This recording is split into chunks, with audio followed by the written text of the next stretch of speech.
والسلام على سيد الأنبياء والمرسلين وعلى آله الطيبين الطاهرين وعلى من تبعهم بإحسان إلى يوم الدين. أما بعد، قال الله تبارك وتعالى في القرآن المجيد: أعوذ بالله من الشيطان الرجيم، بسم الله الرحمن الرحيم. يا أيها الناس إن وعد الله حق فلا تغرنكم الحياة الدنيا ولا يغرنكم بالله الغرور. وقال النبي صلى الله تعالى عليه وسلم: كن في الدنيا كأنك غريب أو عابر السبيل وعد نفسك من أصحاب القبور، أو كما قال صلى الله تعالى عليه وسلم. صدق الله المولانا العظيم وصدق رسوله النبي الأمي الكريم، ونحن على ذلك من الشاهدين والشاكرين، والحمد لله رب العالمين. اللهم صل على سيدنا محمد وعلى آل سيدنا محمد وأصحاب سيدنا محمد وبارك وسلم عليهم. اللهم صل على سيدنا محمد وعلى آل سيدنا محمد وأصحاب سيدنا محمد وبارك وسلم عليهم. اللهم صل على سيدنا محمد وعلى آل سيدنا محمد وأصحاب سيدنا محمد وبارك وسلم عليهم. وصل على جميع الأنبياء والمرسلين وعلى ملائكتك المقربين وعلى عبادك الصالحين وعلى أهل طاعتك أجمعين، وارحمنا معهم برحمتك يا أرحم الراحمين. رب اشرح لي صدري ويسر لي أمري واحلل عقدة من لساني يفقه قولي. رب يسر ولا تعسر ولا تنقص وتمم بالخير وبك نستعين يا فتاح يا فتاح يا فتاح. گوڈنچ گزارش کہ ساری حضرات ہیں موبائل بند کرت پنن چندن میں جان سان بوزو دینش کات.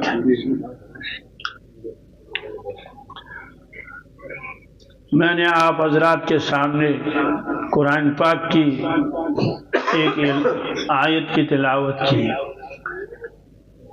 اور حضرت رسول اکرم صلی اللہ علیہ وسلم کا ایک مبارک ارشاد میں نے آپ کے سامنے پڑھا. یہ آیت سورہ فاطر میں ہے. سورہ فاطر سورہ یاسین سے پہلے ہے، اس کے بعد سورہ یاسین.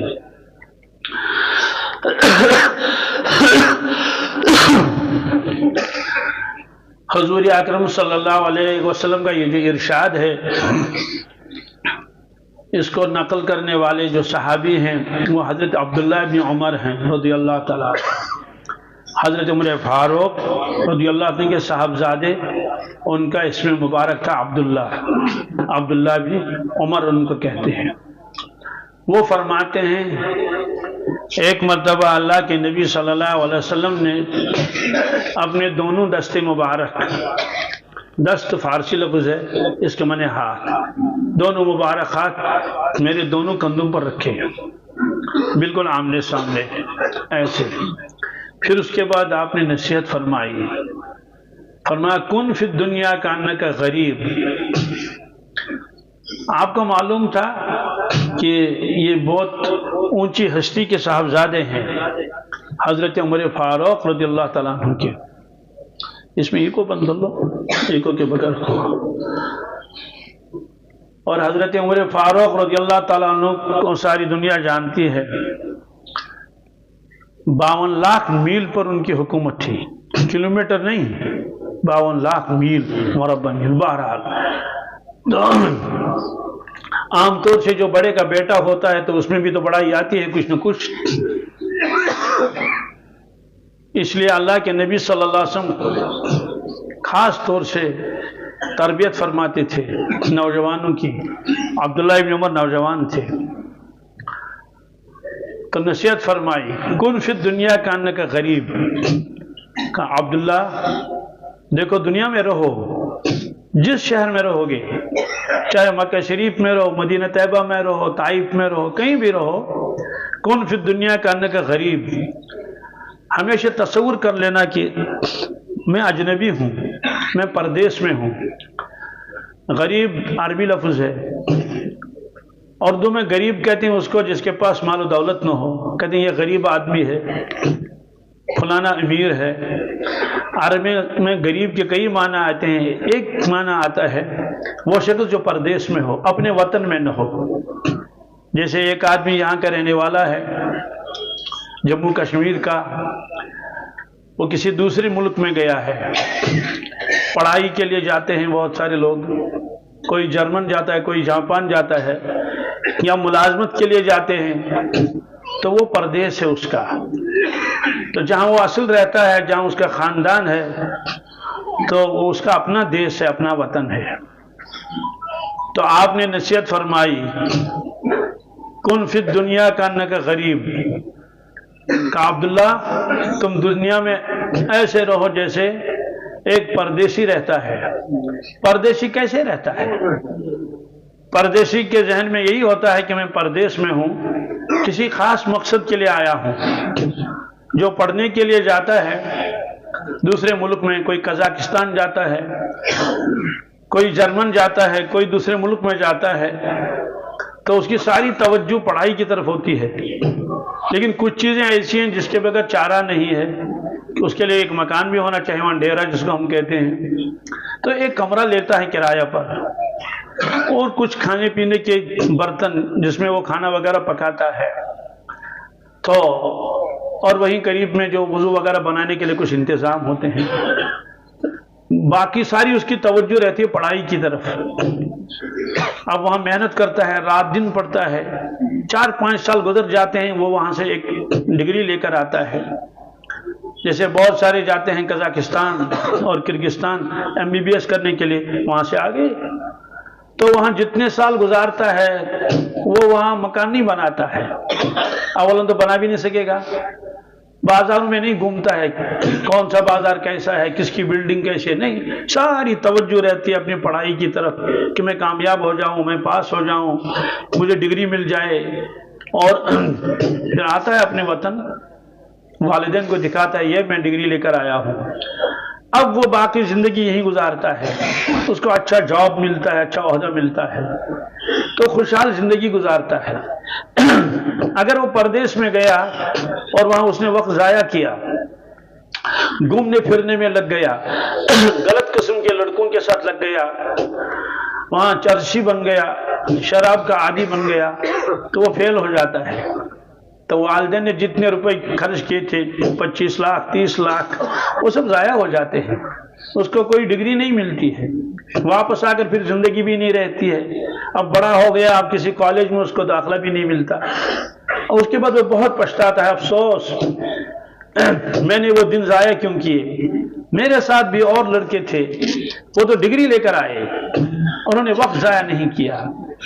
ایسے آپ نے فرمایا کہ یہ دنیا ہمارا اصلی وطن نہیں ہے، یہ پردیس ہے. ہم یہاں مسافر کی طرح ہیں. تو پردیسی کو بھی جو مکان کی ضرورت ہوتی ہے وہ ایک کمرہ لے لیتا ہے. ایسے ہر مسلمان، ہر مومن کو یہ ذہن میں رکھنا چاہیے کہ یہ میرا وطن نہیں ہے، یہ میرا اپنا دیش نہیں ہے. پھر اپنا وطن کون سا ہے؟ وہ عالم آخرت ہے، جہاں کروڑوں برس آدمی کو گزارنے ہیں. پھر یہاں کیوں آیا یہ پردیس میں؟ یہاں اصل میں وہ ڈگری حاصل کرنے کے لیے آیا، کچھ اعمال کرنے کے لیے آیا. وہ جب مرنے کا وقت ہوگا تو ایمان کا سرٹیفکیٹ اس کے ساتھ ہوگا، اعمال صالحہ کے ڈاکومنٹس اس کے ساتھ ہوں گے. جب موت کا وقت ہوگا تو فرشتے چیک کریں گے کہ اوہو ایمان والا ہے، بڑی محنت اس نے کی ہے، کچھ بھی وقت ضائع نہیں کیا ہے، تو اس کا نام عمل بہت بہترین ہے. تو اسے شاباشی دے دی جائے گی، آپ کامیاب ہو گئے، تو ڈگری لے کر گیا ہے.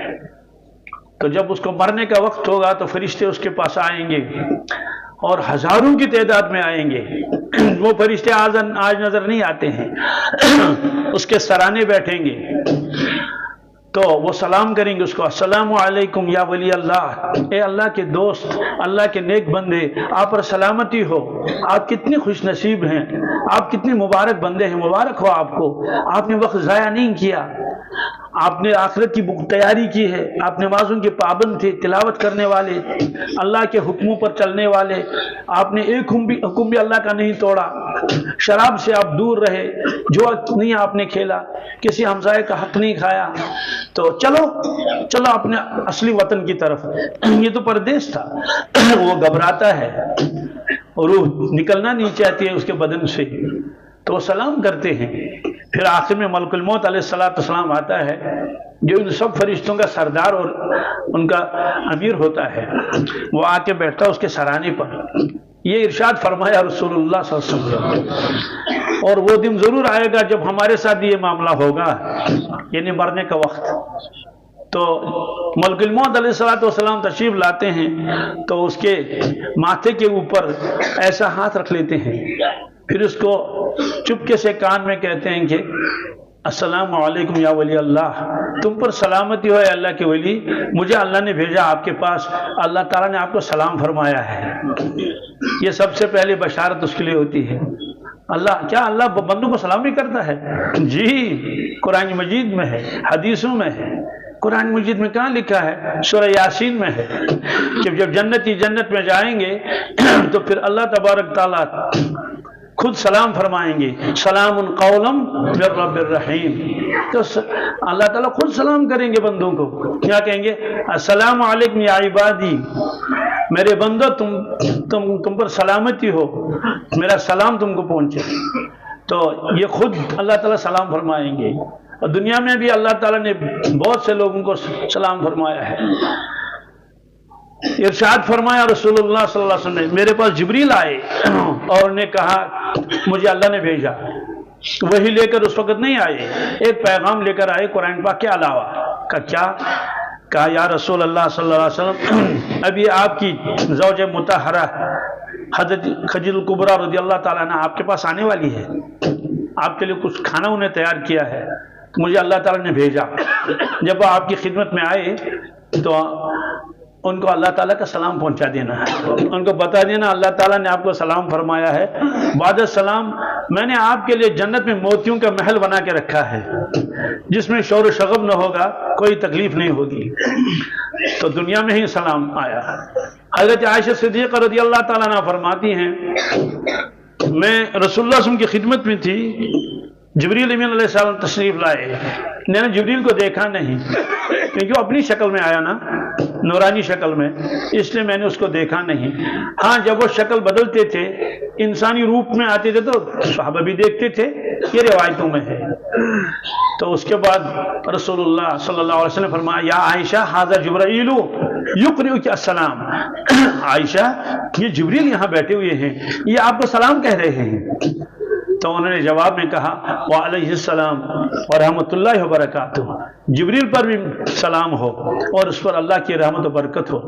پھر عرض کیا، یا رسول اللہ صلی اللہ علیہ وسلم، انت ترى ما لا نرى وانت تسمع ما لا نسمع، اے اللہ کے نبی صلی اللہ علیہ وسلم، آپ اپنے چشمان مبارک سے وہ کچھ دیکھتے ہیں جو ہمیں نظر نہیں آتا ہے، اور آپ اپنے گوشے مبارک سے وہ کچھ سنتے ہیں جو ہم نہیں سنتے ہیں۔ مطلب تو ہے کہ جبریل یہاں ہے، آپ دیکھ رہے ہیں، میں نہیں دیکھ رہی ہوں۔ جبریل نے سلام کیا، آپ نے ان کی آواز سنی، میں نے نہیں سنی۔ ایک موقع پر آپ نے فرمایا، لوگوں لو تعلمون ما اعلم لضحكتم قليلا ولبكيتم كثيرا، لوگوں جو میں جانتا ہوں اگر تم جانو تو رو گے زیادہ، ہنسو گے کم، بستروں پر جاؤ گے نہیں بلکہ گھروں کو چھوڑ کر بھاگ جاؤ گے، بیوی ایک طرف کو بھاگے گی، شوہر دوسری طرف کو بھاگے گا، کہاں جائیں گے؟ ویرانوں میں جائیں گے، پہاڑوں کی طرف جائیں گے، کریں گے کیا؟ بس نال و فریاد کریں گے، خوف طاری ہو جائے گا، صرف اللہ سے کہیں گے، یا اللہ ہم کو دوزخ کی آگ سے بچا، دوزخ کی آگ سے بچا، قبر کے عذاب سے بچا۔ جو میں جانتا ہوں اگر تم جانو، ہنسو گے کم، رو گے زیادہ۔ تو بہرحال جبریل امین علیہ السلام تشریف لاتے ہیں۔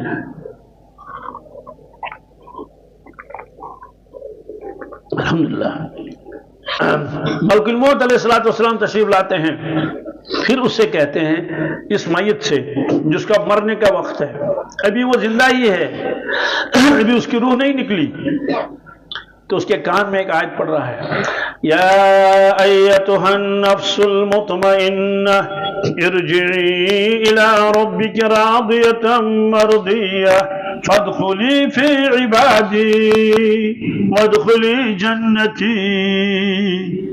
یہ ملک الموت علیہ السلام قرآن پاک کی آیت جو پارے میں ہے اس کے کان میں وہ تلاوت کرتا ہے، سناتا ہے اس کو۔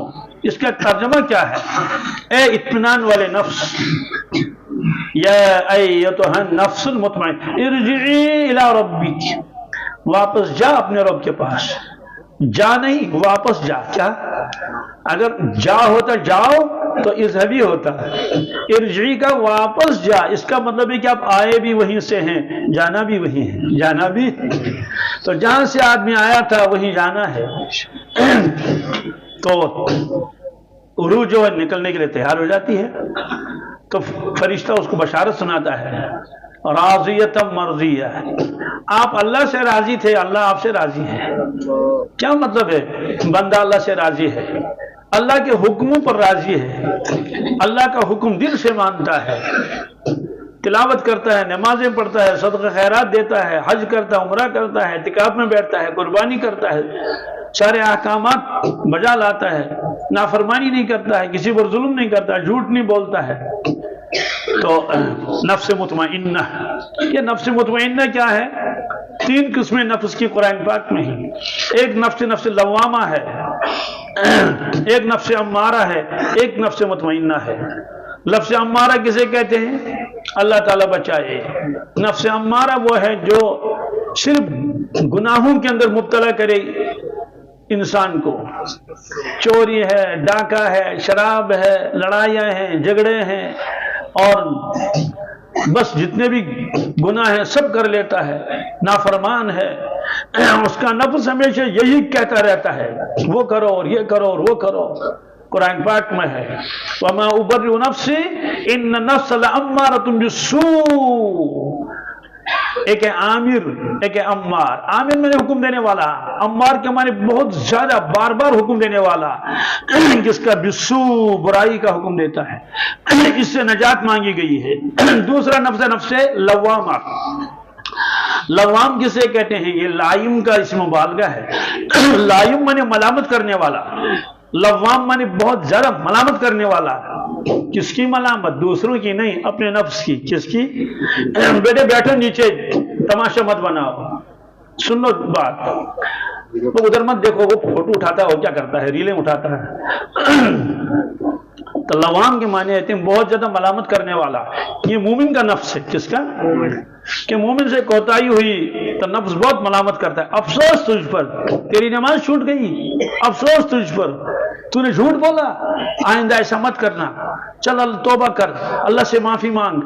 تو جو نفس یہ کہے گا کہ غلطی ہو گئی تو اس سے کہے گا تم فوراً توبہ کر لو، تمہیں ایسا نہیں کرنا چاہیے، اور اس کا نفس کو ملامت کرتا ہے، یہ نفس اللہ کو پسند ہے۔ کیا؟ کیوں؟ اس سے غلطی ہو گئی لیکن نفس نے ملامت کی، اس نے فوراً توبہ کی۔ تو اس نفس کی اللہ نے قسم کھائی ہے قرآن پاک میں۔ وہ بندہ جس سے کوتاہی ہو جاتی ہے، کوئی فرشتہ تھوڑی ہے، غلطی ہو گئی، جان بوجھ کر نہیں کہ ہو گئی کبھی غلطی، تو پھر بہت پچھتایا، بہت رویا اللہ کے سامنے، اور نفس نے ملامت کی، افسوس تجھ پر، کیا کیا تو نے؟ اس کی قسم اللہ نے کھائی ہے۔ لا اقسم بیوم القیامہ، قسم ہے مجھے قیامت کے دن کی، ولا اقسم بالنفس اللوامہ، قسم ہے نفس لوامہ کی جو ملامت کرے اور اسے گناہ سے باز رکھنے کی تاکید کرے۔ تیسرا نفس مطمئنہ۔ یہ نفس مطمئنہ کون سا نفس ہے؟ یہ نفس مطمئنہ وہ ہے، وہ مومن جس سے گناہوں کی نفرت ہو جائے، جس سے گناہوں کی سنتے ہی نفرت ہو جاتی ہے، گناہ کرنے کا تو سوال ہی نہیں، شراب سے نفرت، جھوٹ سے نفرت، رشوت سے نفرت، چوری سے نفرت، غیبت سے نفرت، کسی کو ستانے سے کیا ہے؟ نفرت گناہوں سے، اور نیکیوں کی محبت۔ یہ کیونکہ نماز پڑھنے کو خوب جی چاہتا ہے، تلاوت کرنے سے محبت ہو گئی ہے، اللہ اللہ کرنے سے محبت ہو گئی ہے، اور خوب رغبت ہے اس کو اللہ کے سامنے رونا، گڑگڑانا، دعائیں مانگنا، اور غریبوں پر خرچ کرنا، ہمسایوں کا خیال رکھنا، چھوٹوں پر شفقت کرنا، بڑوں کا احترام کرنا، بہنوں کا خیال رکھتا ہے، پھوپھی کا خیال رکھتا ہے، اپنے بھائی کا خیال رکھتا ہے، اگر غریب ہے تو اس کا خیال رکھتا ہے، اس کے بچوں کو پڑھاتا ہے، تو بس نیک کام کرنے سے خوش ہو جاتا ہے، اور برائی سے نفرت، برائی سے نفرت۔ جب اس مقام پر بندے مومن پہنچتا ہے تو کہتے ہیں اس کا نفس نفس مطمئنہ ہے، نفس، تو بس یہی خطاب اس کو دیا جاتا ہے، یا ایتھا النفس المطمئنہ، اے اطمینان والی نفس، ارجعی الی ربک، جاؤ واپس اپنے رب کے پاس۔ گویا آپ کا رب تو آپ کے انتظار میں ہے کہ میرا بندہ ابھی آنے والا ہے۔ اسی لیے حدیث میں ہے جب ارواح جمع ہو جاتے ہیں اس سے پوچھتے ہیں دنیا کا حال کہ ہمارے عیال کا کیا حال ہے، وہ کیا، یہ کیا، فرشتے کہتے ہیں ہٹو اس سے آرام کرنے دو، تھک کے آیا ہے، کیا یہ بہت تھک گیا ہے دنیا میں عبادت کرتے کرتے، بعد میں پوچھ لینا۔ تو جاؤ اپنے رب کے پاس واپس، راضیتم مرضیہ، آپ اس سے راضی تھے، اللہ نے فرمایا وضو بنا تو وضو بنایا، نماز پڑھو تو نماز پڑھی، روزہ رکھو تو روزہ رکھا، اللہ تعالیٰ کے دین پر آپ راضی تھے، وہ آپ سے راضی ہے، وہ آپ سے خوش ہے۔ اللہ تعالیٰ کیوں ناراض ہو جائیں گے آپ سے؟ آپ نے تو ایسا ناراض کرنے والا کوئی کام ہی نہیں کیا۔ اس لیے بندہ مومن پڑھتا ہے رضینا باللہ تعالی ربا وبالاسلام دینا وبمحمد صلی اللہ علیہ وسلم نبی و رسولا۔ اب روح تیار ہوگی نکلنے کے لیے۔ آپ جب روح نکلی بدن سے، چونکہ انسان نے روح کو دیکھا ہی نہیں، کہاں دیکھا ہے، کسی نے نہیں دیکھا اپنی روح کو، مرتے وقت انسان اپنی روح کو دیکھتا ہے۔ نورانی، اللہ انتہا درجے کے نورانی روح، خوشبو آتی ہے اس سے، خوشبو۔ تو اب روح اس سے بات کرتے ہیں جسم سے، جس جسم میں یہ 60-70 سال تک رہا، تب پہلے سلام کرتا ہے، کیا کرتا ہے، السلام علیکم، پھر کہتا ہے مبارک ہو تمہیں، کیا آپ کامیاب ہو گئے، مجھ کو بھی دوزخ سے بچایا، خود بھی دوزخ سے بچ گئے۔ تو فرشتے اس روح کو پاک کپڑے میں بھرتے ہیں، جنت کا کپڑا، ریشم کا کپڑا، خوشبودار، اس پہ خوشبو ملتے ہیں، تو اس کی روح کو لپیٹ کے لے جاتے ہیں جلوس کی شکل میں۔ کس میں؟ جلوس کی شکل میں، بس، اور خوشبو پھیل گئی پورے میں۔ سوال آج کیوں نہیں خوشبو پھیلتی ہے؟ آج خوشبو بند ہے، کیونکہ روح مقید ہے کس میں؟ جسم میں۔ جیسے کہیں گیس جب لیک ہوتا تھا تبھی تو گیس کی بدبو آتی ہے نا، بعض عطر ایسے ہوتے ہیں اتنا بند ہوتا ہے وہ اوپر سے، اتنا کور ہے کہ وہ اس کی خوشبو نہیں آتی، ڈھکن کھولا ایک دم خوشبو آ گئی۔ تو فرشتوں کو خوشبو آتی ہے اور ان کو خوشبو پسند ہے، اسی لیے خوشبو پسند تھی رسول اللہ صلی اللہ علیہ وسلم، بہت خوشبو لگاتے تھے اللہ کے نبی صلی اللہ علیہ وسلم، بہت خوشبو لگاتے تھے، خود آپ کے بدن مبارک سے بھی خوشبو آتی تھی، اگر آپ نبی لگاتے خوشبو تب بھی خوشبو آتے تھے، کیونکہ آپ کا جو پسینہ مبارک تھا اس میں خوشبو آتی تھی۔ یہ روایتوں میں آتا ہے، ایک خاتون کہتی ہے حضرت ام سلیم رضی اللہ تعالیٰ عنہ، کبھی کبھی ہمارے یہاں تشریف لاتے تھے محمد رسول اللہ صلی اللہ علیہ وسلم اور تھوڑا آرام کرتے تھے، تو ہم نے ایک چمڑے کا ایک شیٹ ان کے لیے رکھا تھا، تو ہم بچھاتے تھے وہ چمڑے کا شیٹ، نیچے اور بھی کچھ ہوتا تھا چمڑے کا شیٹ۔ تو گرمی بہت ہوتی تھی، عرب کی گرمی بہت ہوتی ہے، اللہ 57 ڈگری ہو جاتا ہے، کتنے جی 50 سے تو اوپر پر ہو ہی جاتا ہے۔ تو آپ کے بدن مبارک سے پسینہ ٹپکتا تھا اور اس شیٹ پر، کیونکہ آپ کمبل اٹھا کے ادھر کو رکھتے تھے، تو جب حضرت اٹھتے تھے، اب وضو بنانا ہے، نماز پڑھنی ہے، واپس جانا ہے، تو وہ قطرے اس کے اوپر لگے رہتے تھے کچھ، تو چمڑے کا شیٹ تھا نا، تو میں چمچے سے اس کو یوں اٹھا کے بوتل میں بھرتی تھی، یوں اٹھا کے بوتل میں۔ تو راوی نے کہا اس کو کیا کرتے تھے؟ کہا وہ اپنی خوشبو کے ساتھ اس کو ملاتے تھے۔ کہا ہماری خوشبو جو ہم بناتے تھے خود، اس میں ایسی خوشبو نہیں ہوتی تھی تیز، جیسی خوشبو حضرت کے پسینے میں ہوتی تھی، پھر بھی آپ خوشبو لگاتے تھے، اس لیے بدبو سے آپ کو نفرت تھی۔ آپ مدینہ طیبہ تشریف لے گئے، وہاں حضرت ابو ایوب انصاری رضی اللہ تعالیٰ عنہ کے یہاں ٹھہرے۔ اس اللہ کے بندے کے پاس صرف 2 ہی کمرے تھے، نیچے ایک کمرہ، اوپر ایک کمرہ۔ وہ بھی ایک عجیب واقعہ ہے، جب آپ مدینہ طیبہ تشریف لے گئے رسول اللہ صلی اللہ علیہ وسلم پہلی مرتبہ آپ اونٹنی پر سوار تھے، سب لوگ چاہتے تھے ہمارے یہاں حضرت تشریف لائیں، امیروں نے بھی اپنے گھروں کو سجا کے رکھا تھا، غریبوں نے بھی اپنے اعتبار سے جھاڑو وغیرہ لگا کے رکھا تھا، تو آپ چل رہے تھے تو کوئی شخص پکڑتا تھا اس کی لگام کو، اونٹنی کے لگام کو اپنے گھر کی طرف کھینچتا تھا، آپ نے فرمایا دعھا دعھا فإنھا معمورۃ من اللہ، چھوڑو میری اونٹنی کو، چھوڑو لگام، میری اونٹنی وہیں جائے گی جہاں اللہ کا حکم ہے، میری اونٹنی اسی گھر میں جائے گی جہاں اللہ کا حکم ہے، اس کو کھینچنے کی ضرورت نہیں ہے۔ آپ نے یہ ایسے کیا، اگر خود جاتے تو دوسرا کہتا میں بد نصیب تھا، کاش میں جلدی پہنچتا تو حضرت کو اپنے گھر لاتا، اس لیے آپ نے فرمایا بس چھوڑو اس کو جہاں اللہ کی مرضی ہے۔ تو وہ پورے مدینے میں گھومی، مدینہ چھوٹا تھا اس وقت، ادھر ادھر کیوں گھومی واللہ عالم، شاید برکت کے لیے گھوم رہی تھی کہ رسول اللہ صلی اللہ علیہ وسلم اس کے اوپر سوار تھے نا۔ آخر میں سب پہنچ کے جو مدینہ طیبہ میں سب سے زیادہ غریب شخص تھا، کیا سب ٹوٹل 2 کمرے تھے، اس کے نیچے 1 کمرہ، اوپر اور میاں بیوی تھے بس، تو اس کے آنگن میں اونٹنی بیٹھ گئی، آپ نے فرمایا میں یہی قیام کروں گا۔ تو انہوں نے کہا حضرت ٹھیک ہے، یہ میری خوش نصیبی ہے، میرے ذہن میں بھی نہیں تھا آپ ہمارے یہاں تشریف لائیں گے، تو حضرت آپ اوپر رہے میں نیچے رہوں گا۔ صحابی نے عرض کیا، آپ نے فرمایا میرے پاس تو لوگ آئیں گے، آنا ہی ہے، اوپر چڑھنے میں اترنے میں ان کو تکلیف ہوگی، آپ اوپر رہے میں نیچے رہوں گا۔ بہرحال حضور صلی اللہ علیہ وسلم نیچے والے حصے میں رہے، ابو ایوب انصاری اوپر رہے۔ اب وہ کھانا پکاتے تھے، روٹی دال جو بھی ہو، پھر رکھتے تھے نیچے لا کر برتن کے اوپر برتن ڈھکن، پھر حضرت کو جب موقع ملتا تھا آپ تناول فرماتے تھے، پھر وہ آتا تھا تب وہ کھانا کھاتا تھا، میاں بیوی مل کے اوپر کھانا کھاتے تھے۔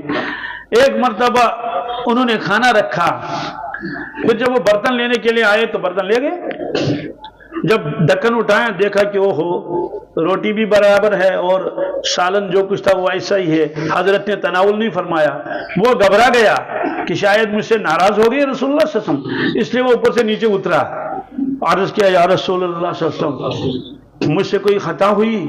فرمایا کیوں؟ آپ نے کھانا ہی تناول نہیں فرمایا ہے، وہ جیسے ہے ویسے رکھا ہوا ہے۔ آپ نے فرمایا کہ نہیں میں آپ سے ناراض نہیں ہوں، البتہ جو آپ نے یہ چٹنی بنائی ہے اس میں لہسن ڈالا ہے، اس میں وہ کچی پیاز وغیرہ ہے، میں اس کو استعمال نہیں کرتا ہوں، میں اس کو تو آپ استعمال کر لو، آپ کھاؤ۔ پھر فرمایا میں اس لیے استعمال نہیں کرتا ہوں، میرے پاس فرشتے آتے ہیں میرے پاس اور انہیں اس بدبو سے تکلیف ہوتی ہے، انہیں اس بدبو سے تکلیف ہوتی ہے، اس لیے میں استعمال نہیں کروں، آپ استعمال کر لو۔ الحمدللہ۔ پھر آپ نے یہ بھی فرمایا جو آدمی یہ مولی کچی ایک پکایا ہو اس میں کوئی حرج، کچی مولی، کچا پیاز، کچا لہسن یہ کھا کر آئے تو وہ ہماری مسجد میں نہ آئے، کیا فلا یقربن مصلانا، ہم ہماری مسجد میں نماز پڑھیں گے لائے جب تک یہ بو اس سے ختم نہ ہو جائے۔ ہاں اگر کسی نے اس کو پکایا ہے، سالن بنا لیا، اس میں مرچی بھی ڈالی ہے، وہ تیل بھی ڈالا، وہ تو اس کی جو یہ بو ہوتی ہے وہ ختم ہو جاتی ہے، تو فرمایا کہ وہ نہ آئے۔ تو بدبو آپ کو ناپسند تھی، اسی بدبو میں ہر قسم کی بدبو آئے گی۔ آپ نے گیس سلنڈر بھر لیا تو آپ کے کپڑوں میں بدبو آئے گی، مسجد میں نہیں آنا چاہیے۔ کسی نے تمباکو پی لیا مسجد میں نہیں آنا چاہیے، سگریٹ کسی نے پی لی مسجد میں نہیں آنا چاہیے جب تک وہ سب بدبو ختم نہ ہو جائے، اور ویسے بھی آپ کو یہ چیزیں پسند نہیں تھی، تو اس لیے ایک مومن کو چاہیے کہ وہ سگریٹ نہ پیے، صحت بھی خراب ہوگی۔ اور ایک سگریٹ پیتا ہے، یہ بھی آج سے کئی سال پہلے کی بات ہے، 9000 روپے مہینے میں سگریٹ پیتا ہے، کتنے 9000 روپے، کیونکہ 300 روپے میں وہ اس زمانے میں، آج تو 500 روپے میں ہوگا، آج 15000 ہوں گے، کیا 15000 میں سگریٹ پیتا ہے ایک مہینے کے، ایک سال کے کتنے ہوئے، 50 سال کے کتنے ہوئے، اب بتائیے۔ وہ پرائیویٹ ملازم کی 9000 روپے کل تنخواہ ہے، 7000 تنخواہ ہے، ان پیسوں کا حساب لگے گا میدانی محشر میں۔ میں یہ نہیں کہتا ہوں کہ حرام ہے، لیکن مکروہ ضرور ہے، اور عجیب بات یہ ہے، مشائخ نے لکھا ہے جو آدمی سگریٹ پینے کا عادی ہو اس کو زیارت نہیں ہوتی ہے کیا رسول اللہ صلی اللہ علیہ وسلم کی. اور اسی شخص نے مجھے خود کہا کہ مجھے خواب میں بتایا گیا کہ وہ درود بہت پڑھتا ہے ہزاروں کی تعداد میں. اسے کہا کہ چون ڈل بات ہے مگر قبول گئی نہیں کی کیا، یعنی قبول کا مطلب یہ ہے کہ وہ حضور کو ناپسند ہوا، اس کو دیدار نصیب نہیں ہوا. تو اس طرح سے ان چیزوں کو چھوڑنا چاہیے، یہ تو ضمناً آ گیا. تو بہرحال یہ ہے کہ وہ فرشتے تو خوشبو نکلتی ہے اس روح سے، تو سارے فرشتے جمع ہو جاتے ہیں. کہتی کس کی روح ہے یہ، کیا کون ہے یہ؟ تو فرشتے کہتے ہیں یہ فلاں ولد فلاں ہیں. تو بڑے بڑے القاب اس سے لے لیتے ہیں، اور یہ حاجی صاحب کی روح ہے. کس کی؟ ارے یہ ملک صاحب کی روح ہے، فلاں ملک صاحب خان صاحب کی روح ہے. اچھا ہاں ہاں. تو بڑے خوش ہو جاتے ہیں، اس کے ساتھ چلتے ہیں. ایسا جلوس اس کے پیچھے ہوتا ہے کہ دنیا میں اس کے وہم و گمان میں بھی نہیں ہوتا. فرشتے ہوتے ہیں کیا، تو آسمان پہلے آسمان پر پہنچا دیا جاتا ہے. تو فرشتے ٹھک ٹھک کرتے ہیں، ٹھک ٹھک دروازہ کھولو. کہ کون ہے تمہارے ساتھ؟ کہاں؟ فلاں ولد فلاں فلاں ولد. اچھا القاب اس کے لیے لگاتے ہیں. اچھا ان کو بلایا گیا؟ کہاں؟ ہاں. تو فوراً دروازہ کھول دیا جاتا تو آسمان پر پہنچ گیا. تو 7 آسمان تک اس کے فرشتے ساتھ رہتے ہیں. کتنے؟ پھر 7ویں آسمان پہنچ کر اور اوپر لے جاتے ہیں اس کو. تو جہاں اس کا پروردگار اور اس کا آمنا سامنا ہوتا ہے. کیسے ہوتا ہے تو اسی وقت پتہ چلے گا. تو وہ روح سجدہ کر دیا اللہ تعالیٰ کو. وہ سجدہ بھی کیسا ہوگا؟ یہاں تو بن دیکھے سجدہ کر رہے ہیں اور وہاں وہ دیکھ کے سجدہ کر رہا ہے. کیا مزہ ہوگا سجدے میں. تو پھر اللہ تعالیٰ فرماتے ہیں اس کو لے جاؤ فوراً، کیونکہ اس کی میت قبر میں پہنچا دی گئی. اس کی جو جسم ہے، لاش جس کو کہتے ہیں، وہ کہاں پہنچا دی گئی؟ قبر. تو فوراً اب روح آ گئی سیکنڈوں میں. تو بس دفن وفن کر لیا، دوبارہ زندہ ہو گیا. تو فرشتے پھر اسے سوال کر لیتے ہیں من ربک ہے، تمہارا رب کون ہے؟ وہ کہتا ہے ربی اللہ، میرا رب تو اللہ تعالیٰ ہے. وہ کہتے ہیں ماں دینوں کا، آپ دنیا میں کس دین پر تھے؟ کہ دین الاسلام، میرا دین تو دین اسلام تھا، میں زندگی پر اسی پر چلتا رہا. اس صاحب کے بارے میں آپ کیا کہتے ہیں؟ یہ کون ہے؟ پہچانتے ہیں ان کو؟ کہتے ہیں ہاں محمد رسول اللہ صلی اللہ علیہ وسلم. کہ تو میرے نبی ہے. تو آسمان سے آواز آئی صدق عبدی، میرے بندے نے سچ کہا، میرے بندے نے سچ کہا، میرے بندے نے. بنا فرشتوں اس کے پاس فارشی نہیں ہے کیا؟ اس کو تو گھر والوں نے اور گاؤں والوں نے سیدھے ہی کیا مٹی کے اوپر ڈال دیا، کیونکہ کوئی چیز الاؤڈ بھی نہیں ہے کہ کمبل رکھے، چاہے بزرگ کا انتقال ہو جائے، کوئی بڑا علامہ بھی ہو. اس لیے آفرشوا لہ من الجنہ، جنت کا فرش لاؤ اور جنت کا فرش بچھا دو اس کے لیے. والبسوہ من الجنہ، اور جنت کا لباس اس کو پہنا دو. تو جنت کا لباس پہنا دیا، جنت کا فرش بچھا دیا.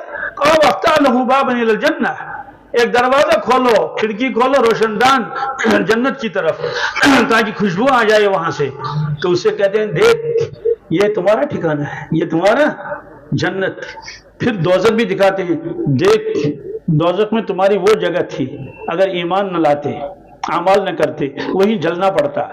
لیکن اللہ نے اس کو آپ کے اوپر حرام کر دیا. آپ تو ایمان والے تھے نا، تقوی پرہیزگار والے، اب وہاں جانا ہے تم کو. تو وہ کہتا ہے کب جائیں گے وہاں؟ کہتے ابھی صبر کر لو، ابھی صبر کر لو، ابھی جب قیامت آئے گی پھر آپ کو وہاں ڈال دیا جائے گا. وہ کہتا ہے یا اللہ قیامت جلدی لا، قیامت، تاکہ وہ جلدی اندر جائے. تو بہرحال تو وہ دیکھتا ہے وہی منظر، عجیب منظر ہوتا ہے، خوش ہوتا ہے. کہتے ہیں ہمیشہ تم کو اسی میں رہنا ہے. وہ دور سے دیکھتا ہے جنت، اللہ اتنی وسیع جنت، ایک ایک مکان کے 12,000 دروازے ہیں. کتنے؟ 12,000. سونے اور چاندی کی جنت ہے. اللہ. اب وہ کہتا ہے فرشتوں سے کہتا ہے اچھا مجھے ذرا مہلت دے دیں، میں گھر ہو کے آؤں. کیا؟ گھر والے کہتے ہوں گے تو ٹوائٹاٹ ہو اس کا سترو یہ تھے نا، وہ رو رہے ہوں گے وہاں، میں ذرا ان سے مل کے آتا ہوں. اس کو بالکل لگتا ہے جیسے میں پہلے تھا ویسے میں اس وقت بھی ہوں. فرق اتنی کہ پہلے زمین کے اوپر تھا، زمین کے نیچے ہے. بس میں جلدی واپس آ جاؤں گا، وہاں کون بیٹھے گا، صرف ان کو تسلی دے دوں گا. کیا کروں گا؟ میں رو مت، کیا رو مت رو مت رو مت، اللہ نے مجھے بخش دیا، اللہ نے مجھے. اور اب کوئی انجیکشن بھی نہیں لگے گا، اب بلڈ پریشر کی دوائی بھی نہیں کھانی ہے، اب شوگر کا کوئی ٹیسٹ بھی نہیں کرنا ہے، اب نہ ہیڈ بھی نہیں جانا ہے، نہ سورا کہیں نہیں جانا ہے. میں ٹھیک ہو گیا، میں ٹھیک مجھے ایسی صحت مل گئی تو مجھے اجازت دے دو میں جاؤں. فرشتے کہتے ہیں وہاں جانے کی اجازت نہیں ہے. نم کا نم عروس، سو جا دلہن کی طرح، سو جا، بس کرو آرام. یہ ویٹنگ روم ہے جنت کا. کس کا؟ جنت کا ویٹنگ روم. یہ ساری تفصیلات حدیثوں میں ہے، قرآن پاک میں بھی ہے. اس کے مقابلے میں دوسرا شخص، اس کو بھی مرنے کا وقت آ گیا. کیا؟ مرنے کا وقت آ گیا اور فرشتے نظر آنے لگے. ان کے پاس تو نورانی فرشتے آئے، نورانی شکل میں. اس کے پاس فرشتے آئے، اللہ تعالیٰ بچائے. ابراہیم علیہ السلام نے ایک مرتبہ ملک الموت سے فرمایا کہ ابراہیم، جب آپ نافرمان کی روح نکالنے کے لیے آتے ہیں کس شکل میں آتے ہیں؟ انہوں نے کہا اے اللہ کے خلیل، اللہ کے دوست، آپ اس شکل کو برداشت نہیں کریں گے دیکھنا. کہ کیوں؟ کہ بہت خطرناک شکل ہوتی ہے. اس نے کہا میں پھر بھی دیکھنا چاہتا ہوں، میں پھر بھی دیکھنا. انہوں نے کہا آپ تو اللہ کے دوست ہیں، اللہ تعالیٰ بھی آپ کی بات کو ٹالتے نہیں، میں کیسے ٹالوں؟ اس کا کیا مطلب اللہ ٹالتے ہیں؟ قرآن پاک میں ہے. ابراہیم علیہ السلام نے اللہ تعالیٰ سے عرض کیا رب ارنی کیف تحیی الموتیٰ، یا اللہ مجھے دکھا دے دنیا میں ہی آپ مردوں کو کیسے زندہ کریں گے. تو اللہ تعالیٰ نے فرمایا قال اولم تؤمن، فرمایا یقین نہیں ہے کیا؟ کہ اے اللہ یقین تو ہے لیکن میں دیکھنا چاہتا ہوں کیسے. آپ نے فرمایا چلو تم تو ہمارے خلیل و دوست ہو، فخذ اربعۃ من الطیر، 4 پرندوں کو پکڑو. 4 پرندوں کو، ایک مور ہے، ایک کوا ہے، ایک مرغا ہے، ایک کبوتر ہے. ان 4 کو آپ جو ہے وہ پالو، ان کو پالو، ان کی شکل نظروں میں رکھو. یت کاشر پہ ون حال گھن، کیا گھن؟ حال گھن، سی ون. تو اس کے بعد ان 4 کا ذبح کرو. کیا؟ ان کا سر الگ رکھ دو، ان کا سر الگ رکھو، ان کا گوشت ملاؤ اور اس کو کوٹو 4 کا ایک ساتھ. پھر اس کے وہ بنا لو رشتے گول گول، پھر رکھو. یہ قرآن پاک کا واقعہ ہے، کوئی ایسی کہانی نہیں ہے. تو یہ پھر پہاڑوں پہ، اس پہاڑ پر ایک رکھو، اس پہاڑ پر ایک یہ رکھو. تو پھر ان کو بلاؤ، ان جانوروں کو جیسے تم بلاتے تھے. کبوتر کے لیے وہی آواز جیسے مرغے کے لیے ٹوٹ ٹوٹ ٹوٹ کہتے ہیں، آ جاؤ. تو یہ کر لو تو وہ آ جائیں گے، آپ کے آواز دوڑ دے. فخذ اربعۃ من الطیر فصرهن الیک ثم اجعل علی کل جبل منهن جزءا ثم ادعهن یاتینک سعیا. وہ دوڑتے ہوئے آئیں گے. تو جب انہوں نے بلایا، کوے کو بلایا تو کوا آ گیا. کون آ گیا؟ بغیر سر کے. اور چلتے ہوئے، اڑ کے نہیں آیا کہ کوئی دوسرا آیا ہو، چل کے آئے. تو کبوتر کو بلایا تو کبوتر آیا، مرغے کو بلایا تو مرغا آیا، کوے کو بلایا تو سب آ گئے، مور بھی آ گیا. تو یہاں ان کا سر رکھا ہوا ہے نا، اپنے سر کے ساتھ یوں جڑ گئے تو پھر ہو گئے. کہا ایسے میں مردوں کو زندہ کر لوں گا. تو اسرائیل نے کہا کہ آپ تو اللہ تعالیٰ کے لاڈلے ہیں، میں آپ کی بات ٹال نہیں سکتا. حضرت آپ اپنا چہرے مبارک ادھر کو پھیرے ہیں ایسے، تب تک میں اپنا روپ بدل لوں، اپنی شکل بدل لوں. کہا ٹھیک ہے. تو ملک الموت علیہ السلام نے اپنی شکل بدل دی سیکنڈوں میں. پھر کہا حضرت دیکھ لیجئے میری طرف. اب تھوڑا دور بیٹھا ہوا ہے ملک الموت علیہ السلام.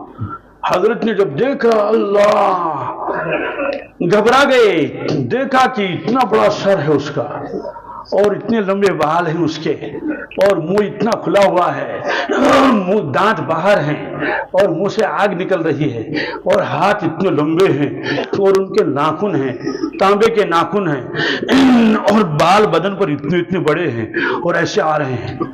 تو روایت میں ابراہیم علیہ السلام بیہوش ہو گئے بے ہوش، دیکھ ہی نہیں سکے کیونکہ پہلی مرتبہ دیکھا تھا. اس کے بعد جب ہوش آیا تو ملک الموت علیہ السلام اپنی شکل میں آئے تھے. تو نے عرض کیا ہے خلیل اللہ، میں نے آپ کو پہلے ہی بتایا تھا آپ برداشت نہیں کر پائیں گے. انہوں نے کہا ہے ملک الموت، اگر اس نالائق کے لیے اور نافرمان کے لیے کچھ بھی عذاب نہ ہو، یہی عذاب کیا کم ہے؟ یہ عذاب کیا اسی شکل میں آتے ہو؟ کہاں اسی شکل میں آتے ہیں. پھر کیا کرتے ہیں؟ پھر کہتے ہیں اخرجوا انفسکم اليوم تجزون عذاب الہون بما کنتم تقولون علی اللہ غیر الحق وکنتم عن آیاتہ تستکبرون. اسے کہتے ہیں نکال اپنی جان اور روح ہمارے حوالے کر. یہ قرآن پاک میں. تو روح تو نکلتی نہیں ہے، اس لیے فرشتے آ کے اس کو مارتے ہیں. یضربون وجوہہم وادبارہم، اس کے چہرے کو مارتے ہیں، تھپڑ مارتے ہیں اس کو، اس کے لاتے مارتے ہیں اس کے شانوں میں. یہ قرآن پاک میں ہے. مجبوراً اس کو نکالتے ہیں. نکال لیا زبردستی. کیسے؟ آپ نے فرمایا جیسے آپ ایک چھڑی لائیں گے جس کے اوپر کانٹے ہوں، ادھر بھی کانٹے، ادھر بھی کانٹے، ادھر بھی کانٹے، ادھر بھی کانٹے، یا ایک لوہے کے راڈ ہو اس میں کانٹے لگے ہوئے ہوں، اس کو بھریں ایک بورے میں، روئی کے بورے میں، پھر اس کو یوں پہلے موڑیں گے ایسے، پھر اس کو یوں کھینچ کے نکالیں گے، تو وہ خالی نکلے گی کیا؟ وہ تو روئی کو اپنے ساتھ لے کر آئے گی۔ کہ اس طرح سے اس کی روح کو نکالتے ہیں، اتنی تکلیف ہو جاتی ہے اس کو۔ اب جب روح نکل گئی، اب یہ اپنی روح کو دیکھ رہا ہے، تو روح اس سے بات کرتی ہے، کہتے ہیں کہ اللہ کی لعنت تجھ پر ہو۔ اسی کی روح اس کو کہتی ہے تجھ پر اللہ کی لعنت ہو، تو نے اپنے آپ کو بھی تباہ کیا، مجھے بھی تباہ کیا، تو نافرمان تھا، شراب پیتا تھا، جوا کھیلتا تھا، بے نمازی تھا، حرام خور تھا، اور کوئی خوف آپ کو نہیں تھا، کوئی تیاری آپ نے نہیں کی آخرت کی، بس ہر وقت دنیا دنیا دنیا دنیا، اور مجھے بھی برباد کیا، تجھے بھی برباد کیا۔ فرشتے تھوڑے مانیں گے؟ تو ایک بدبودار ٹاٹ ہے، اس میں اس کی روح کو لے گئے اور نکالا، تو بدبو پھیلنے لگی، پورے میں بدبو پھیلنے۔ فرشتے کہتے ہیں اوہ ہو، یہ کس بد نصیب کا روح ہے، اور وہ فرشتے بھاگ جاتے ہیں، کوئی ساتھ نہیں جاتا ہے۔ اب آسمان کے قریب پہنچا دیا، فرشتے کہتے ہیں آسمان کھولو، کہتے کون آیا؟ فلاں والے فلاں۔ کوئی اجازت نہیں ہے، کیا اجازت نہیں؟ لا تفتح لهم ابواب السماء، قرآن پاک میں بالکل یہاں نہیں۔ کیوں؟ کہتے ہیں اس کو پھینکو، تو اس کی روح کو ایسے پھینک دیتے ہیں کہ جاؤ سجین میں جائے۔ اب اس وقت آدمی پچھتاتا، افسوس یا حسرت علی ما فرط فی جنب اللہ وان کنت لمن الساخرین، کہتا افسوس میں نے اللہ کے حق کو ضائع کیا، میں نے اپنا اللہ کا حق ادا نہیں کیا، اور میں مذاق کرتا تھا۔ کوئی جہنم کی بات کہتا تھا تو کہتے ہیں وچھو پاتے وجود کو ساؤ، کوئی کہتا تھا کہ نماز ہے، کہتے ہیں ہمس کیا نہیں۔ ایک آدمی سے کہا نماز پڑھ لو، تم نے ہمس کیا نہیں، کیا یہی تو ہے نا مذاق؟ افسوس کی بات۔ اب اس کے بعد پھنس گیا عذاب میں، ادھر سے قبر تیار ہو گئی، اس میں اس کو دفن کر دیا گیا، تو روح واپس آ گئی، اس کے اندر ڈال دیا گیا۔ پھر منکر نکیر آئے، اسے کہتے ہیں من ربک کا، تمہارا رب کون ہے، اس کو پہچانتے ہو؟ یہ کہتا ہاں لا ادری، لا ادری، گھبراتا ہے، مجھے معلوم نہیں۔ تمہارا دین کیا تھا؟ اس کا دین ہی نہیں تھا، جو مرضی وہ کرتا تھا۔ کہتے لا ادری، کہتے انصاف سے آپ واقف ہیں؟ کہتا لا ادری، جو لوگ کہتے تھے میں بھی کہتا تھا۔ تو اسے فرشتے مارنا شروع کرتے ہیں، لا دریت ولا تلیت، کہ تو نے کبھی سوچا بھی نہیں اور اللہ کی کتاب کو پڑھا نہیں؟ آپ کو معلوم تھا دنیا کی زندگی عارضی زندگی ہے، یہاں بادشاہ بھی چلے گئے، وزیر بھی چلے گئے، بڑے بڑے عہدیدار بھی چلے گئے، سب ڈاٹ پڑا رہ جائے گا جب لاد چلے گا بنجارا، کچھ بھی وہ ساتھ نہیں لے کر گئے۔ آپ کیا ساتھ لے کر جاتے ہیں؟ ساری زندگی روٹی کپڑا اور مکان میں آپ نے لگا دی، وہ ضرورت تھی، تم نے اس کو مقصد زندگی بنایا، بس عذاب میں گرفتار ہو گیا، کیا پھنس گیا عذاب میں۔ اب اس کے بعد آواز آتی ہے آسمان سے، یہ جھوٹا شخص ہے، کیا ہے؟ وہاں کہا میرے بندے نے سچ کہا، پہلے والے کے بارے میں کیا؟ میرے بندے نے سچ کہا، صدق عبدی، میرے بندے نے۔ دوسری آواز آئی کذبا، یہ جھوٹ بول رہا ہے، یہ نہیں کہا میرا بندہ، یہ نہیں کہا میرا بندہ، کہتے ہیں یہ شخص جھوٹ بول رہا ہے، یہ شخص جھوٹ بول رہا ہے۔ اس کے پاس قرآن پاک پہنچا تھا، اس کے پاس دین پہنچا تھا، لیکن جان بوجھ کر اس نے مانا نہیں، ہر درم تھا، تو چونکہ مانا نہیں ہے اللہ اس سے ناراض ہے، اس کی روح کو اللہ کے پاس نہیں لے جائیں گے، کہ بالکل نہیں، وہاں جا نہیں سکتے۔ تو کہتے ہیں کہ چلو ٹھیک ہے، اس کو جہنم کا لباس پہناؤ، آگ کے لباس، اور آگ بچھاؤ، اور کھڑکی کھولو اس کو دوزخ کی طرف، تاکہ وہاں سے آگ آتی رہے۔ پھنس گیا بیچارہ، ہائے ہائے ہائے، سب آرام ختم ہو گیا۔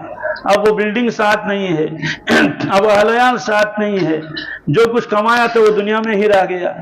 ایک آدمی نے 3000 کنال زمین خریدے، ہمارے یہاں کتنے؟ 3000 کنال خریدے اس نے، آخر میں بیچارہ خالی ہاتھ چلا گیا۔ ظاہر سی بات ہے، ساتھ کیا لے جائے گا؟ تو کچھ بھی ساتھ نہیں ہوگا۔ اس لیے آپ نے فرمایا کہ عبداللہ سنو، تم جہاں بھی رہو گے ہمیشہ سمجھ لینا میں پردیس میں ہوں، اپنا میرا دیش نہیں ہے۔ پھر ہمارا اپنا دیش کون ہے؟ کہ ہمارا دیش تو آخرت ہے۔ پھر یہ کس کا دیش ہے؟ کہ یہ تو قارون کا گھر تھا۔ کس کا؟ یہ نمرود کا گھر تھا، یہ حامان کا گھر تھا، یہ ابو جہل اور ابو لہب کا گھر تھا۔ آپ نے فرمایا دنیا اس کا گھر ہے جس کا آخر میں گھر ہی نہیں، اور مومن کا گھر، یہ مومن کا گھر نہیں ہے، یہ امتحان گاہ ہے، یہ عارضی ٹھکانہ ہے۔ آپ نے یہ فرمایا کن فی الدنیا کانک غریب او عابر سبیل. سنو عبداللہ، یا تو اپنے آپ کو سمجھو میں اجنبی ہوں، پردیش میں ہوں، اس لیے پردیش کے ساتھ زیادہ تعلق نہیں رکھنا، اپنے دیش کو یاد رکھنا. میرے کئی ساتھی ہیں سعودی میں کام کرتے ہیں، کوئی دوسرے ملک میں بھی کام کرتا ہے سعودیہ میں، کوئی ریاض میں ہے، کوئی مکہ میں ہے، کوئی مدینہ میں ہے، کوئی جرمن اور جاپان میں ہے. زمین خریدی اپنے یہاں، زمین خریدی، ہاں خرید لی، اور مکان بھی بنایا. کام کہاں کرتا ہے؟ کام وہاں کرتا ہے اور مکان یہاں بنایا. کیوں؟ اس کو معلوم ہے کہ میں وہاں اجنبی ہوں. میرا ایک دوست ہے 27 سال کے بعد وہ مدینے سے آیا، کتنے ریٹائر ہو گیا. جب وہ آیا مدینے تب سے بہت رو رہا تھا، تو رونا ہی چاہیے. تو انہوں نے کہا کہ بھائی آپ کا خروج کا مطلب آپ کے سب وہ ہو گیا، ابھی آپ یہاں نہیں رہ سکتے ہیں، اب ریٹائر ہو گئے. آ گیا واپس، لیکن یہاں مکان وغیرہ سب بنا کے رکھا تھا. ان کو معلوم تھا میں وہاں اجنبی ہوں. کیا ہوں؟ اجنبی. اس کو خارجی وہ کہتے ہیں. اجنبی ہوں، ایک دن آنا ہی پڑے گا. تو اس طرح سے اس دنیا سے جانا ہی ہے. جو اس دنیا سے نکلا واپس نہیں آیا. اس نے فرمایا پردیش میں رہ کر آدمی مقصد کو سامنے رکھتا ہے، اپنے گھر کو بھولتا نہیں، اپنے گھر کو بلکہ پردیش میں رہ کر جو کچھ کماتا ہے اپنے گھر بیچتا ہے، زمین خریدتا ہے، پلاٹ خریدتا ہے، مکان بناتا ہے، دکان بنائی، تیار کر لی کہ جب یہاں آئے گا یہاں سب چیزیں تیار ہیں. تو اسی طرح سے ایمان والا یہاں کماتا ہے، یہاں بیچتا ہے. کہاں؟ آخرت میں. یہاں دنیا بھی کمانی ہے، روٹی کپڑا مکان ضرورت ہے، لیکن اعمال صالحہ سے اس کی آخرت تیار ہو جائے گی. جب مرنے کا وقت ہوگا تو گیا جنت میں. کیا گیا جنت میں، جاؤ ابدن ابدا کے لیے. تو یہ زندگی دوبارہ ملنے والی نہیں ہے. بہت قیمتی زندگی ہے، ایک ایک سانس قیمتی ہے. اس میں تو بہت سارے لوگ کشمیری سمجھتے ہوں گے، بہت سارے نہیں سمجھیں گے. حضرت شیخ العالم رنگو فرماتے ہیں نفس دیتے اوڑے مینت، نفس دیتے گشے گئی چینت کرک نو فوت، دم دیو حقس لالزن زینت نہ تو کل نفسن ذائقۃ الموت. ہر سانس قیمتی ہے. کیا؟ جواہر سے لالو جواہر سے زیادہ قیمتی ہر سانس ہے. ان سانسوں میں آدمی ذکر کر سکتا ہے، چلتے چلتے ذکر کر سکتا ہے، اپنے گھر کو آباد کر سکتا ہے. اس لیے فرمایا کن فی الدنیا کانک غریب او عابر السبیل. عابر السبیل کے معنی آتے ہیں راستہ چلنے والا. کیا؟ جیسے ہمارے یہاں بکروال چلتے رہتے ہیں، بیڑ لے کر بکریاں لے کر، کہیں ٹھہرتے نہیں، کہیں ذرا ٹھہرے رات کو ٹھہرے پھر چل دیے. تو ایسے آدمی چل رہا ہے، اس کی منزل بہت آگے ہے، اس کو عابر السبیل کہتے ہیں. تیسرا فرمایا وَوُدَّ نَفْسَكَ مِنْ أَصْحَابِ الْقُبُورِ. عبداللہ جب زندوں کو شمار کیا جائے گا، جس کو ہم مردم شماری کہتے ہیں نا، مردم شماری، اپنے آپ کو مردوں کے ساتھ شمار کرنا. کہ کیوں؟ کہ صبح ہوگے تو شام کو نہیں ہوں گے، شام کو ہوں گے تو صبح کو نہیں. اسے کوئی بھروسہ نہیں ہے. یہ زندگی کیا ہے؟ صبح ہے شام کو نہیں ہے. اسے اس پر بھروسہ نہیں کرنا. حضرت جابر فرماتے ہیں رضی اللہ تعالیٰ عنہ، میں اللہ کے نبی صلی اللہ علیہ وسلم ملاقات کے لیے گیا. میں نے دیکھا وہ چٹائی پر لیٹے ہوئے ہیں، چٹائی پر میری وجہ سے وہ بیٹھے، اور چٹائی کے درمیان اور بدن مبارک کے درمیان کوئی چیز نہیں تھی. یعنی کمبل آپ نے الگ رکھا تھا، شاید گرمی کی وجہ سے یا کس وجہ سے. آپ کا بدن مبارک بہت نازک تھا. ایسا بدن تو کائنات میں کسی کا اللہ نے بنایا ہی نہیں. بالکل خوشبو آتی تھی، ایسا نورانی بدن تھا، ایسا لگتا تھا کہ یہ چمک رہا ہے. تو اس لیے نازک بھی تھا. تو جب آپ اٹھے میں نے دیکھا چٹائی کے نشانات یہاں ہیں. نشان پڑتے ہیں نا، جیسے آپ سو جاتے ہیں کہیں یوں ہاتھ رکھتے ہیں.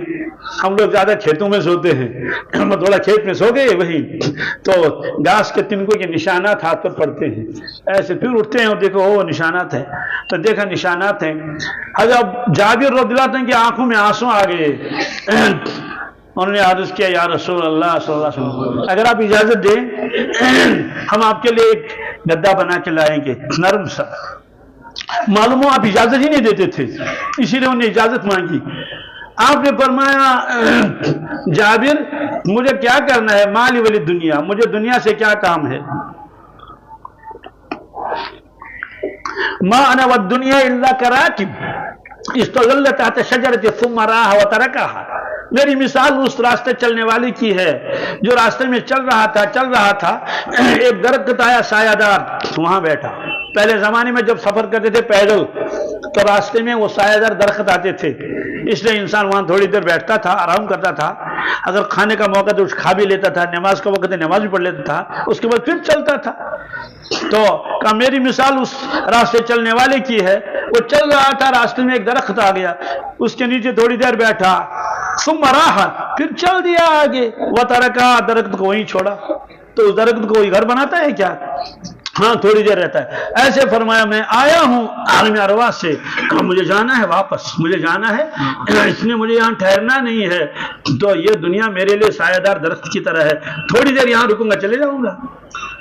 تو اسی لیے، اور انبیاء علیہ الصلوۃ والسلام کی عمریں لمبی تھی، بہت لمبی۔ حضرت رسول اللہ کی عمر مبارک بہت کم، 63 سال، کیا؟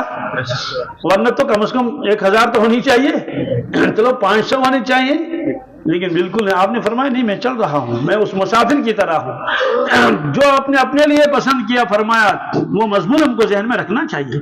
اسے دنیا کا کام کریں گے، یہ ضرورت ہے، کیا ہے؟ ضرورت ہے، لیکن اللہ کی عبادت بندگی یہ ہمارا مقصد ہے۔ گائے دودھ دیتی ہے، دودھ نہیں دے دے گی تو ظاہر سی بات ہے کیا قیمت رہے گی اس کی؟ کچھ بھی نہیں۔ درخت پھل دے گا تو قیمتی ہے، درختوں نے پھل دینا چھوڑ دیا، کشمیر نے درختوں کو کاٹ لیا، سیب کے اب چھوٹے چھوٹے درخت لگا رہے ہیں اٹلی والے۔ تو ایسے ایمان والا اعمال نہیں کرے گا۔ اللہ تعالیٰ فرماتے ہیں وَإِن تَتَوَلَّوْا يَسْتَبْدِلْ قَوْمًا غَيْرَكُمْ ثُمَّ لَا يَكُونُ أَمْثَالَكُمْ۔ ایمان والو، اگر تم نے نافرمانی کی، میں تم سب کو ہٹا دوں گا، ختم کروں گا، دوسری جماعت کو لاؤں گا، وہ تم جیسے نہیں ہوں گے۔ تو قیامت کی علامت میں ہے کہ میری امت اعمال چھوڑ دے گی، اعمال نہیں کرے گی۔ سب سے پہلا حساب میدانی محشر میں نماز کا ہوگا، کس کا؟ امت نماز ہی نہیں پڑھتی۔ 2 دن پہلے میں دیکھ رہا تھا تفسیر، اس میں ایک محقق نے لکھا ہے پورے عالم کے اندر جب تناسب نکالیں گے تو 85% بے نمازی ہیں، کیا؟ 85%، 15% نمازی ہیں، 15%۔ تو قیامت کی علامتوں میں سے ہے۔ سوال کیوں نماز نہیں پڑھتے ہیں؟ یقین کی کمی ہے، یقین کی تو یہ ہے کہ 85% بے نمازی۔ تو یہ حدیث میں بھی ہے میری امت نماز چھوڑ دے گی، اعمال ہی چھوڑ دے گی، دنیا کے ساتھ لگی رہے گی، پریشانیوں میں مبتلا ہوگی۔ حدیث میں، حدیث قدسی ہے، یا ابن آدم تفرغ لعبادتی ام لو صدرک غنا واسد فقرک، اے بنی آدم فارغ ہو جا میری عبادت کے لیے، تمہیں میں دل کا بادشاہ بناؤں گا، کیا؟ اور تمہاری ساری ضرورتیں پوری کروں گا۔ وَإِلَّا تَفْعَلْ، اگر تو نے ایسا نہیں کیا، مَلَأْتُ يَدَيْكَ شُغْلًا، میں تم کو اتنے کام ڈال دوں گا تمہارے اوپر کہ آپ اس میں مشغول رہیں گے، کیا؟ اتنے کام، یہاں دکان ہے، وہاں ٹھیکیداری ہے، وہاں کھیت ہے، وہاں جانا ہے، یہاں جانا ہے، بس وَلَمْ أَصُدْ فَقْرَكَ، تمہارے آرزویں پوری نہیں ہوں گی، تمہارے آرزویں بس ادھر گھاٹا ہو گیا، ادھر اس نے 10 لاکھ کھائے، ادھر اس نے 50 لاکھ کھائے، بس خلاصہ آخر میں کچھ بھی نہیں ہوگا۔ یہ حدیث قدسی ہے۔ اس نے فرمایا کہ میری امت نماز چھوڑ دے گی، کیوں؟ تیاری نہیں کرے گی آخر کی، دنیا کی محبت غالب آ جائے گی، بڑے بڑے پلان بنائے گے، وہ قناعت نہیں کرے گا، یہ نہیں سمجھے گا یہ تو ضرورت ہے، ضرورت پوری ہوگی، اللہ خیر صلی اللہ، اور نماز نہیں پڑھی۔ اور جو نماز پڑھیں گے وہ دھیان سے نہیں پڑھیں گے، کیا؟ جی، جو نماز پڑھیں گے وہ دھیان سے نہیں، ان کو بھی نقصان ہوگا۔ یہ آخری نقطہ ہے، اس کو ذرا نوٹ کر لیں اپنے دل میں۔ تو کیوں نہیں کہتے اللہ اکبر کریں گے تو دنیا کے خیالوں میں ہوں گے، کس میں؟ نقصان کتنا ہوگا؟ ابو داؤد شریف میں روایت ہے، بخاری شریف میں بھی روایت موجود ہے کہ جب بندہ مومن نماز شروع کرتا ہے تو اللہ تبارک تعالیٰ خاص رحمت نازل کرتے ہیں، کیا کرتے ہیں؟ خاص توجہ۔ اور بخاری میں یناجی ربہ، وہ اپنے پروردگار کے ساتھ گویا ہم کلام ہوتا ہے، سرگوشی کرتا ہے، تو رحمتیں نازل ہوتی ہیں۔ مانن یلتفت، صرف تب تک جب تک اس کی توجہ نماز کی طرف رہے، جب توجہ ہٹ گئی اللہ تعالیٰ بھی رحمت ہٹا لیتے ہیں۔ کتنا نقصان ہو گیا۔ اب اس کا علاج کیا ہے؟ مشائخ نے اس کا علاج بتایا ہے۔ کیا علاج بتایا کہ جب آپ نماز شروع کریں پورے یقین کے ساتھ میں اللہ کے سامنے ہوں، سوئمے نشے بتس نشے متس نشے قرار آؤ، ناکے چونڈوں میں پردشے پنے دشے میں یار آؤ، تو آپ پورے یقین کے ساتھ ہاتھ باندھے اللہ کے سامنے اور رکوع کریں عاجزی کے ساتھ، تو رحمتیں برسیں گی۔ جو ہی توجہ ادھر ادھر گئی، تصور کرنا اللہ تعالیٰ فرماتے ہیں میرے بندے آپ تو ملاقات کے لیے آئے تھے، کس کے لیے؟ ملاقات کے لیے، بادب کھڑے ہو گئے میرے سامنے، میں نے بھی رحمت آپ کے اوپر برسانی شروع کر دی، اور خاص میں آپ کو دیکھ رہا تھا،